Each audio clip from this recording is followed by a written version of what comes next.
Ambyar. Warga pilih pulang karena bosan dengan orasi Anies Capres 2024. Banyak yang pingsan di acara kampanye berkedok jalan sehat. Ini baru bagi hadiah. Orang pada pulang satu-satu deh. Ada yang pingsan, jalan sehatnya nggak ada, pingsannya iya, bubarnya iya. Saya pulang aja. Di sini akhirnya ada warga yang kecewa ya, karena telah mengikuti jalan sehat yang dihadiri oleh Anies Baswedan. Walaupun bertebaran hadiah door prize, tetapi warga ini mengaku kecewa. Karena apa? Karena hadiahnya diundi ya kayaknya siang-siang hari. Nah saya jadi heran ya, ini apakah nggak termasuk pelanggaran kampanye ya? Ini menurut saya curi start kampanye, dikarenakan Anies sudah dideklarasikan menjadi capres yang diusung oleh Nasdem dan juga Demokrat dan bahkan juga PKS. Seharusnya ini ditindak oleh Bawaslu lah, karena menurut saya ini adalah curi start kampanye. Padahal kampanye masih besok lah, masih lama, yaitu bulan Oktober kalau yang dijadwalkan oleh KPU. Itu justru semakin membongkar aib-aibnya sendiri. Warga Samarinda, Kalimantan Timur baru-baru ini mengungkapkan kekecewaannya di media sosial karena mereka merasa dibohongi pada acara jalan sehat yang diduga sebagai alat kampanye Anies Baswedan. Dalam video yang beredar, warga merasa kesal karena undian kupon baru diundi pada siang menuju sore. Akibatnya orang-orang pulang satu persatu. Bahkan saking lamanya sampai ada warga yang pingsan. Jalan sehatnya nggak ada, pingsan iya. Emang sih ketika safari politik Anies selalu menebar hadiah, menebar door prize, paket umroh lah, sepeda motor, mobil, dan lain-lain. Maka wajar saja kalau masyarakat berbondong-bondong datang untuk bisa mendapatkan door prize tersebut. Tapi nyatanya mereka dikecewakan dalam acara jalan sehat oleh Anies Baswedan. Seperti diketahui, Majelis Pimpinan Wilayah Pemuda Pancasila MPWPP Kalimantan Timur menggelar acara jalan sehat di Gor Kadri Oning Sempaja, Samarinda, Minggu 19 Februari. Kegiatan hiburan masyarakat itu rencananya digelar mulai pukul 7 hingga 11.30 WITA. Diperkirakan kegiatan ini sedikitnya melibatkan 20.000 peserta. Beragam door prize pun disiapkan. MPWPP Kaltim, hadiah utama 1 mobil, 5 paket umroh, 5 sepeda motor, 5 kulkas, dan 5 sepeda. Berbagai door prize elektronik dan menarik lainnya juga disiapkan.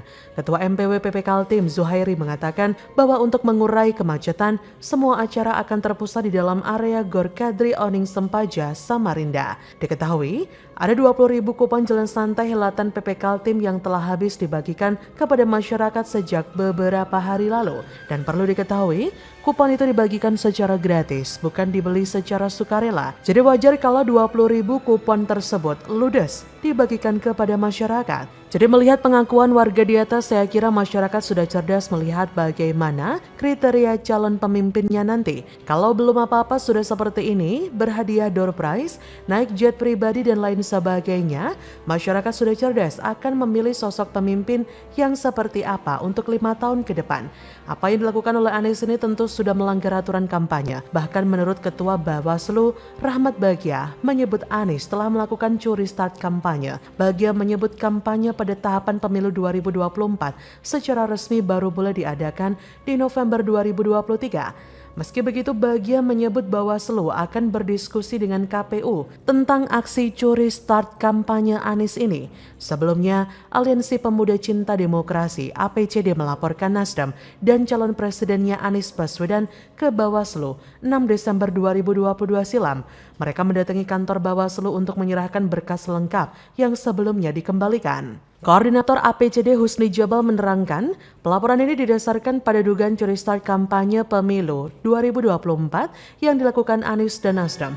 Anies dan Nasdem juga memanfaatkan rumah ibadah untuk berkampanye di saat menyambangi Aceh pada 2 Desember 2022 lalu.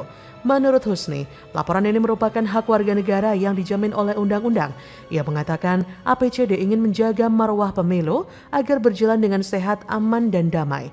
Memang Anies harus segera ditindak. Ia sudah tidak lagi memenuhi aturan yang ada, bahkan sering menggunakan politik identitas dalam setiap kampanyenya. Tindak juga Pemuda Pancasila yang sudah memfasilitasi acara kampanye berkedok jalan sehat tersebut.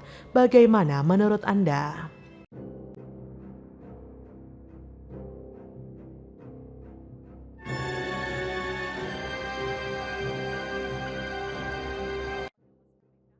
Mencekam, kadrun paksa masuk gedung KPK, mau persekusi Firly Bahuri, tuntut mundur agar tak urusi kasus Formula E, kurang ajar, kadal licik mau selamatkan Anies.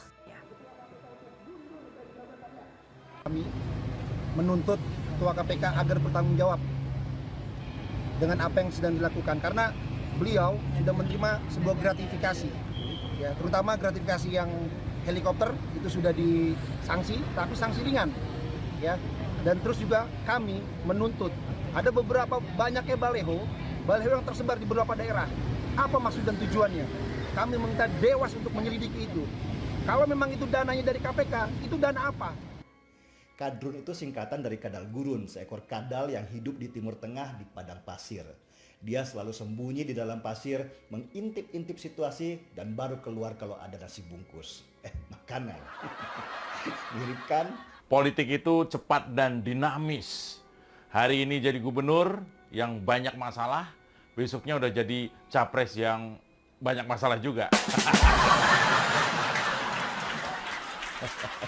Ngeselin ya. Ya, politik itu juga cepat dan dinamis. Hari ini deklarasi capres, malamnya alam murka dan banjir di mana-mana. Dan sekali lagi politik itu cepat dan dinamis. Hari ini menikmati dukungan ormas intoleran, besoknya pura-pura nggak kenal. Elemen masyarakat dari pengurus besar komunitas aktivitas muda Indonesia menggelar aksi unjuk rasa di depan gedung KPK pada hari ini. Mereka menuntut Ketua KPK Firly Bahuri mengundurkan diri. Aksi demonstrasi itu digelar sekitar pukul 13 WIB. Sekitar puluhan massa yang memadati area depan gedung KPK menyampaikan aspirasinya. Terlihat mereka membawa bendera hingga poster yang berisikan tuntutan kepada Firly Bahuri. Salah satu poster bertuliskan, "Kami bersuara menuntut Firly Bahuri mundur dari jabatan Ketua KPK." Dari keterangan tertulis yang diterima, ada 3 tuntutan yang disampaikan massa pendemo. Tuntutan mereka salah satunya berisi permintaan Dewas KPK memeriksa Firly dalam dugaan gratifikasi sewa helikopter. Dewas juga dituntut memeriksa Firly terkait dugaan gratifikasi baliho. Massa pendemo lalu turut menuntut Firly mengundurkan diri dari jabatan Ketua KPK.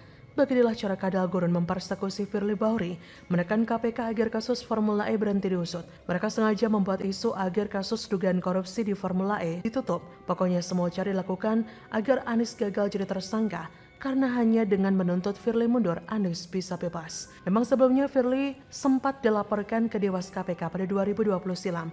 Pengaduan itu juga berkaitan dengan dugaan gratifikasi di balik penggunaan helikopter. Urusan itu telah diadili secara etik oleh Dewas KPK pada September 2020. Saat itu Dewas memutus Firly melakukan pelanggaran kode etik ringan. Saat itu sidang putusan Firly digelar di Gedung Anti-Corruption Learning Center ACLC KPK. Mulai pukul 9 WIB Kamis 24 September 2020. Sidang putusan ini merupakan tindak lanjut laporan masyarakat anti korupsi Indonesia kepada Dewas KPK soal adanya dugaan pelanggaran kode etik yang dilakukan Firly karena naik helikopter mewah. Sidang Firly pun digelar. Dewas KPK memutuskan Firly melanggar kode etik dan memberikan sanksi ringan dengan memberikan teguran tertulis kepada Firly. Hal yang memberatkan adalah Firly tidak menyadari perbuatannya terkait naik helikopter mewah itu melanggar kode etik. Sedangkan hal yang meringankan adalah Firly belum pernah dihukum akibat pelanggaran kode etik. Dengan putusan ini, Firly dilarang melakukan perbuatan serupa selama kurun waktu 6 bulan. Jika melakukan pelanggaran dalam kurun 6 bulan, Firly akan langsung mendapat sanksi yang lebih berat berupa sanksi kategori sedang. Dalam peraturan Dewas KPK nomor 2 tahun 2020 disebutkan ada 2 jenis sanksi. Salah satunya sanksi kategori ringan dalam bentuk tertulis seperti yang dijatuhkan kepada Firly. Firly Bahuri lalu memberikan respon dan meminta maaf setelah Dewas KPK memutuskan dirinya melanggar kode etik terkait naik helikopter mewah saat berkunjung ke Sumatera Selatan. Firly yang saat itu menerima sanksi berjanji tidak akan pernah mengulanginya. Namun hanya dengan masalah ini tidak bisa menekan Firly Bahuri untuk mundur.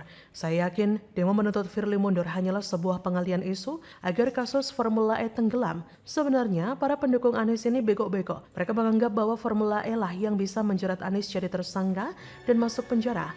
Saya kira banyak dari kita juga melihat seolah hanya Formula E yang menjerat Anies. Padahal kalau mau dilihat banyak kok penyelewengannya. Dan tentu KPK tidak bego dan diam saja. Saya harap KPK di era Firly sadar dan membuka mata bahwa yang para kadrun ini suarakan hanya untuk menyelamatkan Anies dari jerat kasus Formula E. Jangan kasih kendor untuk KPK. Bagaimana menurut Anda?